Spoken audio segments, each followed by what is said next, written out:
श्री विष्णु पुराण कथा। इस विष्णु पुराण में संसार का हर सुख दुख का वर्णन किया गया है। इस विष्णु पुराण में मानव के लिए हर अच्छे और बुरे कर्मों का वर्णन दिया गया है। नमस्कार मित्रों, आप सबका हमारे चैनल पर स्वागत है। विष्णु पुराण अध्याय 4 श्लोक 9।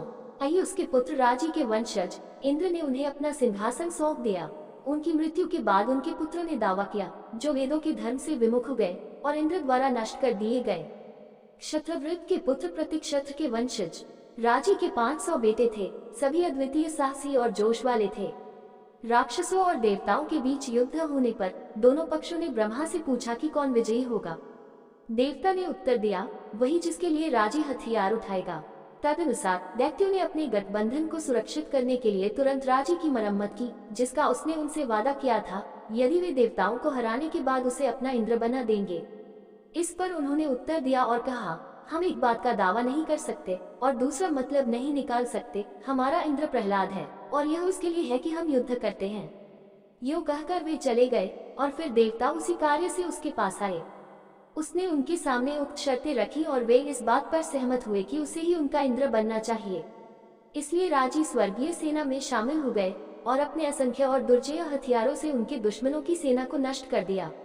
जब राक्षस निराश हो गए तो इंद्र ने रजी के चरण उनके सिर पर रख दिए और कहा, आपने मुझे एक बड़े खतरे से बचाया है और मैं आपको अपने पिता के रूप में स्वीकार करता हूँ। आप सभी क्षेत्रों के सर्वोच्च प्रमुख हैं और मैं तीनों क्षेत्रों का इंद्र आपका पुत्र हूँ। राजा मुस्कुराया और कहा, फिर भी ऐसा ही हो। कई सहमत भाषणों से जो सम्मान मिलता है उसका तब भी विरोध नहीं किया जाना चाहिए जब ऐसी भाषा किसी दुश्मन की ओर से आती हो। किसी मित्र के दयालु शब्द हमारा स्नेह जीतने में असफल न हो। वह तदनुसार अपने शहर लौट आया और इंद्र स्वर्ग की सरकार में उसके डिप्टी के रूप में बने रहे। जब राजी आसमान पर चढ़े तो उनके बेटों ने नारद के कहने पर अपने वंशानुगत अधिकार के रूप में इंद्र के पद की मांग की और चूंकि देवता ने उनकी सर्वोच्चता को स्वीकार करने से इनकार कर दिया, इसलिए उन्होंने उसे बलपूर्वक अधीन कर दिया और उसका पद छीन लिया। काफी समय बीत जाने के बाद 100 यज्ञों के देवता इंद्र अमरों को दिए गए प्रसाद के अपने हिस्से से वंचित हो गए। एक सेवानिवृत्त स्थान पर बृहस्पति से मिले और उनसे कहा, क्या आप मुझे बलि का थोड़ा सा मक्खन नहीं दे सकते, भले ही वह बेर से बड़ा न हो, क्योंकि मुझे भोजन की आवश्यकता है। यदि बृहस्पति ने उत्तर दिया, आपने मुझसे पहले भी अनुरोध किया होता तो मैं आपके लिए कुछ भी कर सकता था जो आप चाहते थे। वैसे भी मैं प्रयास करूंगा और कुछ ही दिनों में आपको आपकी संप्रभुता में बहाल कर दूंगा। इतना कहकर उसने इंद्र की शक्ति बढ़ाने और राजी के पुत्रों को गलती में डालने और इस तरह उनका पतन करने के उद्देश्य से एक यज्ञ शुरू किया। अपने मानसिक आकर्षण से गुमराह होकर राजकुमार अपने कर्तव्यों की परवाह किए बिना ब्राह्मणों के दुश्मन बन गए और वेदों के उपदेशों के प्रति उदासीन हो गए और इस प्रकार नैतिकता और धर्म से रहित वे इंद्र द्वारा मारे गए, जिन्होंने देवताओं के पुजारी की सहायता से स्वर्ग में अपना स्थान फिर से प्राप्त किया।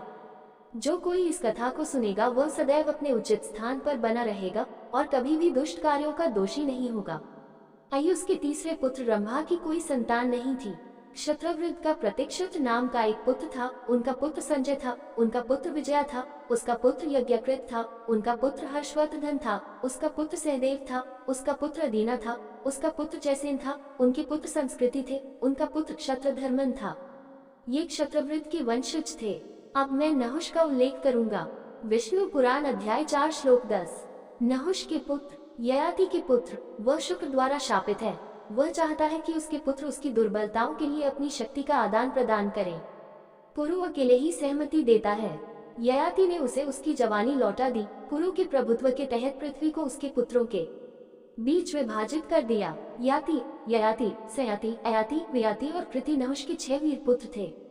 यति ने संप्रभुता को अस्वीकार कर दिया और इसलिए ययाति सिंहासन पर बैठे। उनकी 2 पत्नियां थीं, उसानस की बेटी देवयानी और वृषपवन की बेटी शर्मिष्ठा, जिनके विषय में यह वंशावली श्लोक पढ़ा जाता है। देवयानी के 2 पुत्र थे, यदु और तुर्वसु। वृषपवन की पुत्री शर्मिष्ठा के 3 पुत्र थे, द्रुह्यु, अनु और पुरु। उशानस के शाप से ययाति समय से पहले ही वृद्ध और अशक्त हो गए, लेकिन अपने ससुर को खुश करने के बाद उन्होंने अपनी वृद्धावस्था को किसी ऐसे व्यक्ति को हस्तांतरित करने की अनुमति प्राप्त की जो इसे लेने के लिए सहमति दे। उन्होंने सबसे पहले अपने ज्येष्ठ पुत्र यदु से प्रार्थना की और कहा, तुम्हारे नाना ने मुझ पर यह असामयिक पतन ला दिया है हालांकि उनकी अनुमति से मैं इसे 1000 वर्षों के लिए तुम्हें हस्तांतरित कर सकता हूँ। मैं अभी तक सांसारिक सुखों से तृप्त नहीं हुआ हूँ और आपकी युवावस्था के माध्यम से उन्हें भोगना चाहता हूँ। मेरे अनुरोध के अनुपालन से इनकार न करें। हालांकि यदु अपने पिता के पतन को अपने ऊपर लेने को तैयार नहीं था, जिस पर उसके पिता ने उस पर अपमान की निंदा की और कहा, तुम्हारे वंश का प्रभुत्व नहीं होगा। इसके बाद उन्होंने द्रुह्यु, तुर्वसु और अनु पर क्रमिक रूप से आवेदन किया और उनसे उनकी किशोर शक्ति की मांग की। उन सभी ने इनकार कर दिया और परिणाम स्वरूप राजा ने उन्हें शापित कर दिया। अंत में उन्होंने शर्मिष्ठा के सबसे छोटे बेटे पुरु से भी यही अनुरोध किया, जिसने अपने पिता को प्रणाम किया और तुरंत उसे अपनी जवानी देने और बदले में ययाति की दुर्बलताओं को प्राप्त करने के लिए सहमति दे दी, ये कहते हुए कि उसके पिता ने उस पर बहुत बड़ा उपकार किया था। इस प्रकार राजा ययाति नवीनीकृत यौवन से संपन्न होकर अपनी प्रजा की भलाई के लिए राज्य का कामकाज चलाते थे। ऐसे सुखों का आनंद लेते थे जो उनकी उम्र और ताकत के अनुकूल थे और सद्गुणों के साथ असंगत नहीं थे। उसने दिव्य अप्सरा विश्वाची के साथ संबंध बनाया और पूरी तरह से उससे जुड़ गया और अपनी इच्छाओं का कोई अंत नहीं सोचा। जितना अधिक वे संतुष्ट होते गए, उतने ही अधिक उत्साही होते गए, जैसा कि इस श्लोक में कहा गया है। इच्छा भोग से शांत नहीं होती, यज्ञ के तेल से अग्नि अधिक तीव्र हो जाती है। चावल या जौ या सोना या मवेशी या स्त्री से अधिक किसी के पास नहीं है, इसलिए अत्यधिक इच्छा को त्याग दो। जब मन सभी वस्तुओं में न तो अच्छा देखता है और न ही बुरा, बल्कि सभी को समान दृष्टि से देखता है, तो हर चीज उसे आनंद देती है। बुद्धिमान व्यक्ति प्रसन्नता से भर जाता है, जो इच्छा से बच जाता है, जिसे कमजोर दिमाग वाले कठिनाई से त्याग सकते हैं और वृद्ध होने पर बुरा नहीं होता है। जैसे जैसे मनुष्य वर्षों में आगे बढ़ता है, बाल सफेद हो जाते हैं, दांत गिरने लगते हैं, लेकिन धन का प्यार, जीवन का प्यार उम्र से प्रभावित नहीं होता है। 1000 साल बीत गए, ययाति ने प्रतिबिंबित किया, और मेरा मन अभी भी आनंद के लिए समर्पित है। हर दिन मेरी इच्छाएं नई वस्तुओं से जागृत होती हैं। इसलिए अब मैं सभी कामों का आनंद को त्याग दूंगा और अपना मन आध्यात्मिक सत्य पर केंद्रित करूंगा। सुख और दुख के विकल्पों से अप्रभावित और मेरे पास अपना कुछ भी न होने के कारण मैं अब से हिरणों के साथ जंगलों में घूमूंगा। ये दृढ़ संकल्प करने के बाद ययाति ने पुरु को उसकी जवानी लौटा दी, अपनी जीवनता को फिर से शुरू किया, अपने सबसे छोटे बेटे को संप्रभुता में स्थापित किया और तपस्या के जंगल तपोवन में चले गए।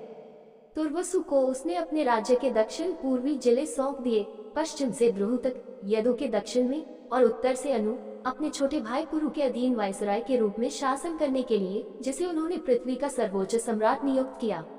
इस चैनल पर सभी वेदों का ज्ञान मिलेगा। ये वीडियो आपको अच्छा लगा हो तो लाइक शेयर सब्सक्राइब जरूर करें।